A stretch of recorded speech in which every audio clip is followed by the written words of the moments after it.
the moment they called my name across that convocation hall, and I walked across the stage in my doctoral robes. I made the mistake of looking for my mother in the audience. Row 14 was empty. I already knew she wasn't coming. She had texted me at 6:45 that morning.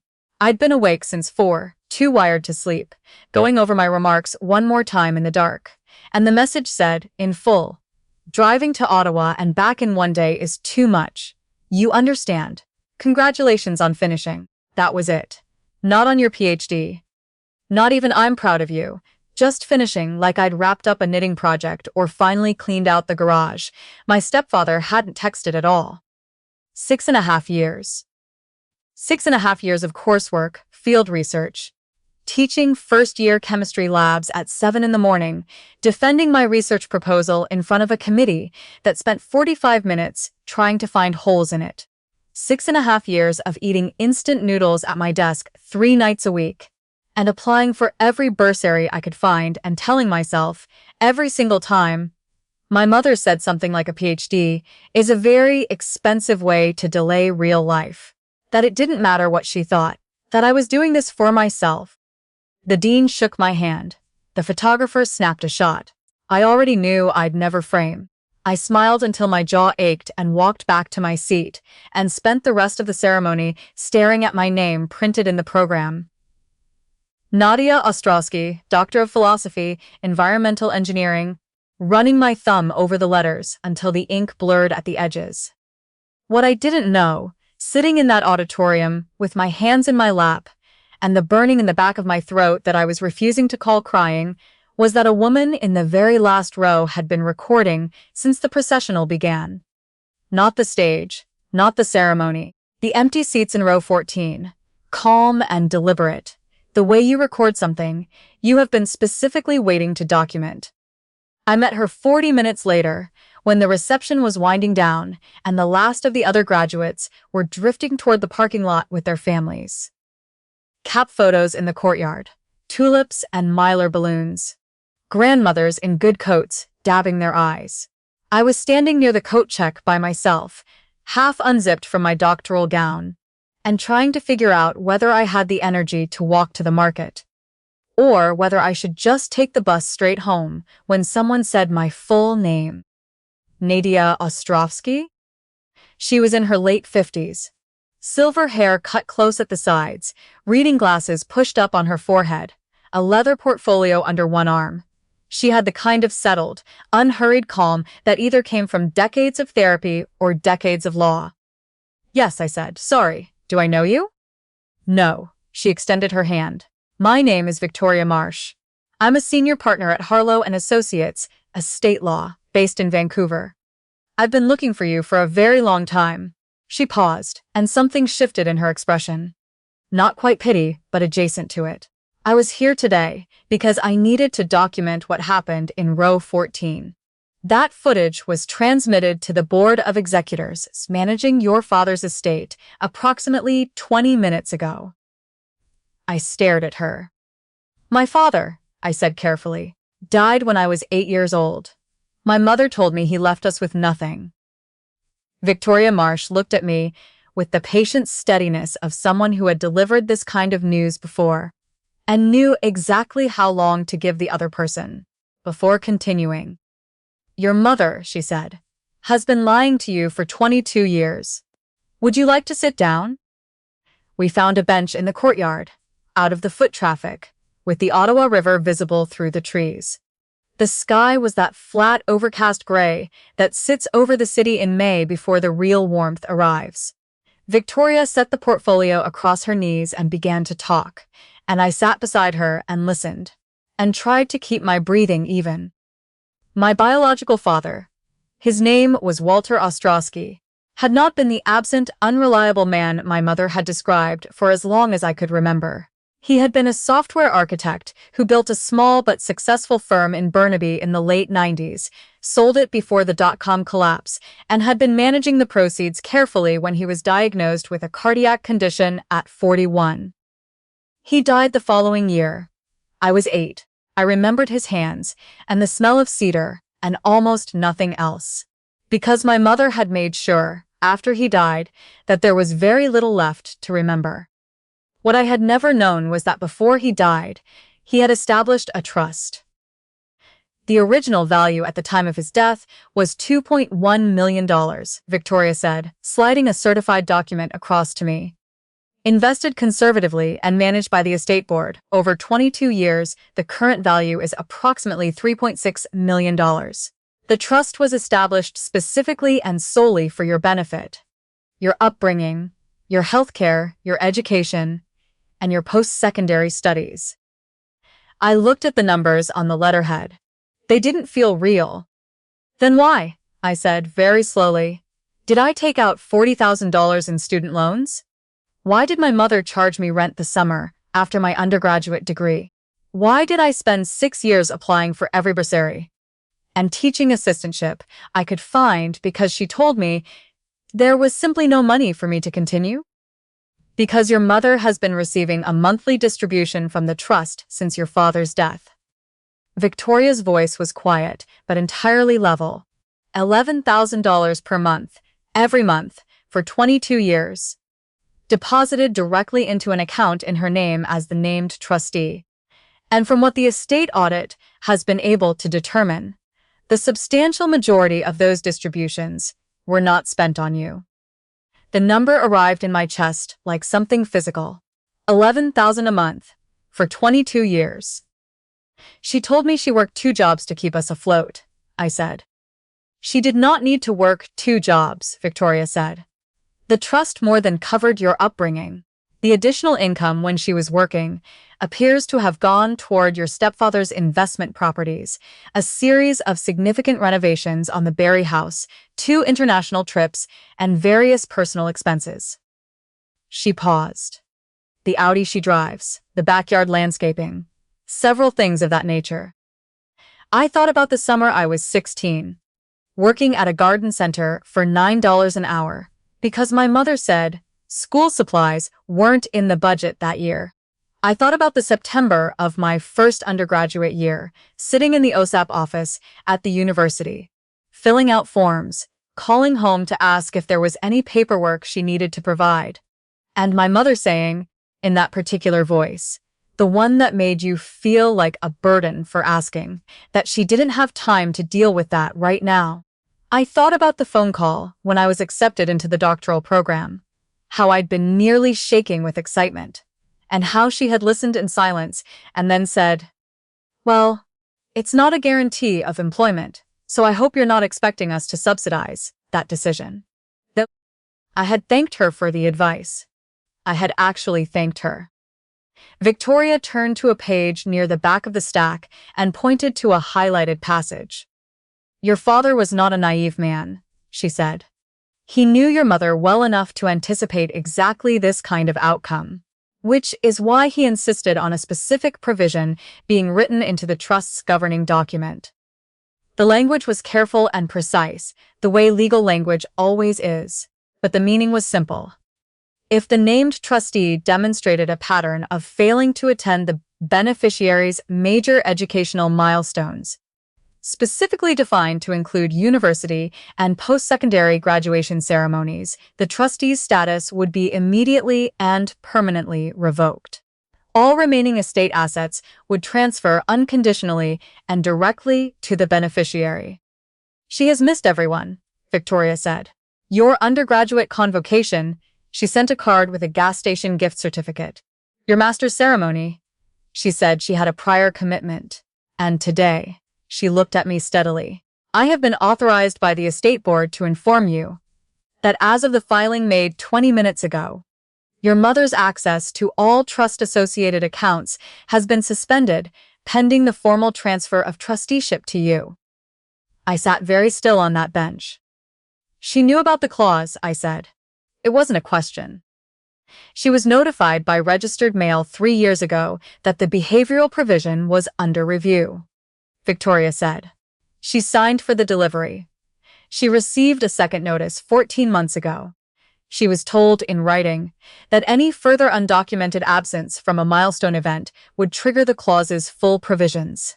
Victoria's expression was composed and entirely merciless. I have the Canada Post confirmation slips for both letters. Before I tell you what I did next, I want to pause and ask you something. Drop a comment below with the city you're watching from. I want to see how far this is reaching. My name is Nadia. I'm 30 years old now, and I'm sitting in a condo in Ottawa I own outright, with south-facing windows and tomato plants on the balcony, doing work I chose because it matters to me, rather than because it was the only thing I could afford to do. 8 months ago, I was on a bench outside a convocation hall, holding my father's will with shaking hands, while a stranger gently waited for me to finish reading it. Growing up, my mother and my stepfather operated according to a fairly legible set of priorities, and I was not near the top of any of them. My stepbrother, 2 years older, reliably average at school, extraordinary at being in the right mood at the right moment, was the one whose hockey games they drove 3 hours to attend, whose university application essays my mother helped edit, whose moving costs they covered without being asked when he got his first apartment. I was the one who won the provincial science competition at 15 and came home to find my mother had made dinner plans that weekend and genuinely forgotten to mention it. I was the one who made honor roll every semester and heard, "Don't get too full of yourself," so often that it started to sound like a kind of background noise, like traffic or the furnace cycling on. "You've always been so independent," she used to say.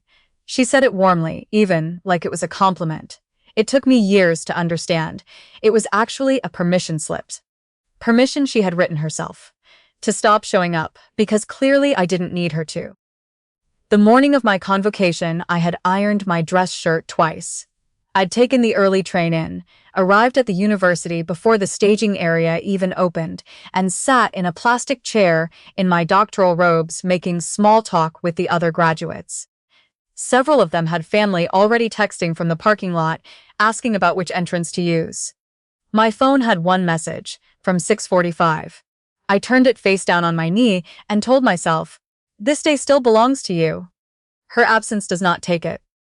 I believed approximately 60% of that. I went home to Barrie the following Saturday. I drove up the 400 with the portfolio on the passenger seat and the radio off, running through what I was going to say and deciding, somewhere around Tinisville, that I wasn't going to plan it. I was just going to put the folder on the table. My mother and my stepfather were finishing breakfast when I walked in. My stepbrother was there too, leaning against the counter with his phone. Coffee smell. Radio on. Saturday morning ordinary in a way that felt, suddenly, like a backdrop on a stage set. "Oh, you're here," my mother said, looking up from her mug. "I was going to call this week. How was the ceremony?" "It was fine," I said. "The drive through Napanee on the 401 is brutal, you know," my stepfather said, not looking up from the newspaper. "Both ways. Honestly, it just wasn't a realistic day for it." "Right," I said. "I brought something." I set the portfolio on the table, between their breakfast plates. My mother looked at it the way you look at something unfamiliar that you already don't like. "What is that?" "Documents from an estate law firm in Vancouver," I said.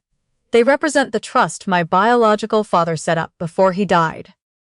The trust that has been distributing $11,000 a month into your account for the past 22 years.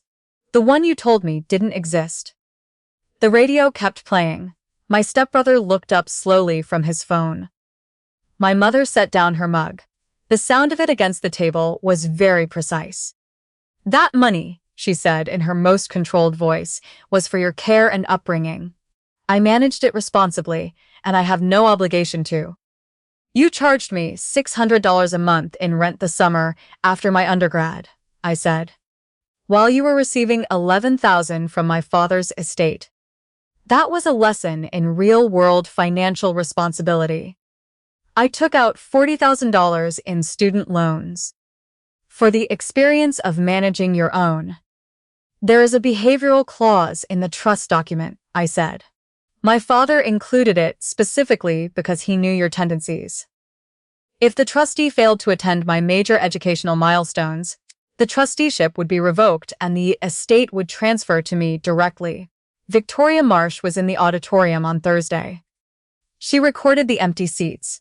She submitted the footage to the estate board in Vancouver while the ceremony was still happening. I slid the document across the table and pointed to the highlighted passage. She also sent me the delivery confirmations for the registered letters they mailed you. 3 years' worth. You signed for them. My mother stood up. She was very still for a moment, and then she crossed to the counter and picked up her phone. I watched her navigate to her banking app. I watched her face while she loaded the screen.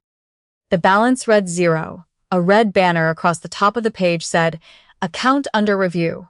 All transactions suspended." She made a sound I had never heard from her before. It came out high and sharp and entirely unlike her careful composure. "This is a mistake," she said. "This is some kind of clerical error. I'm calling the bank right now." "The estate board's number is in the folder," I said. "Victoria Marsh's direct line is on the card inside the front cover." I picked up my car keys. My stepbrother was staring at me from across the kitchen with an expression I couldn't quite read. Not quite accusatory, not quite sympathetic. Somewhere between the two. We had never been close, and we did not say anything to each other now. My stepfather had put the newspaper down very slowly and was looking at my mother with an expression that I recognized even from across the room, as the beginning of something he was going to need a long time to process. I walked out to my car and drove home. The next several months were not clean or satisfying in the way that part of me had imagined they might be. I want to be honest about that. The estate audit ran through the summer. It determined that of approximately $2.9 million in trust distributions, paid out over 22 years, my mother had directed roughly $2.1 million toward expenses entirely unrelated to my upbringing. The renovations, the vehicles, a cluster of investment properties in Simcoe County that had gone badly under my stepfather's management, personal credit card debt. She had been quietly rolling over for years. When the trust money stopped arriving, the entire financial structure of the household became visible at once. My stepfather moved out in October. He told someone, I heard it secondhand, that he had not known the source or the scale of the fund, only that there was a family account of some kind that covered things. Whether that's entirely true, I can't say. What I do know is that a person can choose not to ask questions, and that is itself a decision. He filed separation papers and went to stay with his brother in Hamilton. My mother sold the Barry house in the spring. She is renting a 1-bedroom in Midland now.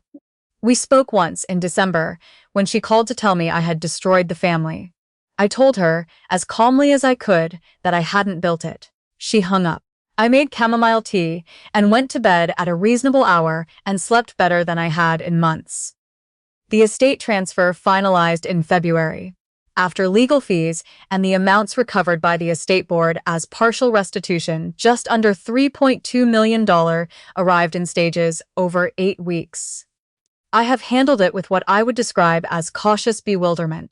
I paid off my student loans the same afternoon the first transfer cleared. $40,220.14, which I had been carrying for 6 years, and which felt, in a way that is hard to explain, less like a financial transaction and more like correcting a sentence that had been wrong for a very long time. I bought a condo, 2 bedrooms, south-facing, in a neighborhood I like. There are tomatoes growing on the balcony right now, and I'm unreasonably proud of them. I think about my father sometimes. I didn't know him well enough to have a detailed grief for him. I miss the idea of him more than any specific memory. But I know now that he thought about me, that he sat with lawyers and built something careful, with conditions inside it, because he wanted to make sure that even after he was gone, I would have what I needed. He just couldn't account for how long the mechanism would take to find me. Victoria told me later, in one of our phone calls after the dust had settled, that locating me had taken nearly a decade. My mother had changed her last name when she remarried. She had moved from Burnaby to Barry without forwarding information. she had intercepted and thrown away the early letters the firm sent to old addresses in BC. Victoria had eventually located me through a cross-reference with the National Student Loans Database. My OSAP application had a social insurance number that matched the estate's records. The particular irony of that is one I think about more than I probably should. If my mother had paid for my education the way she was supposed to, the way my father's money was specifically intended to, there would have been no OSAP application. The firm might have taken even longer to find me. She hid me using the very deprivation she created. And then she handed me over by deciding that a drive to Ottawa on a Tuesday was more inconvenient than it was worth. I don't know how to feel about any of it, if I'm honest. I spent a long time expecting to feel something clean and resolved at the end. Triumph or closure, or at minimum a satisfying sense of completion. What I actually feel is something quieter and harder to name, like finally being allowed to sit down after standing for a very long time.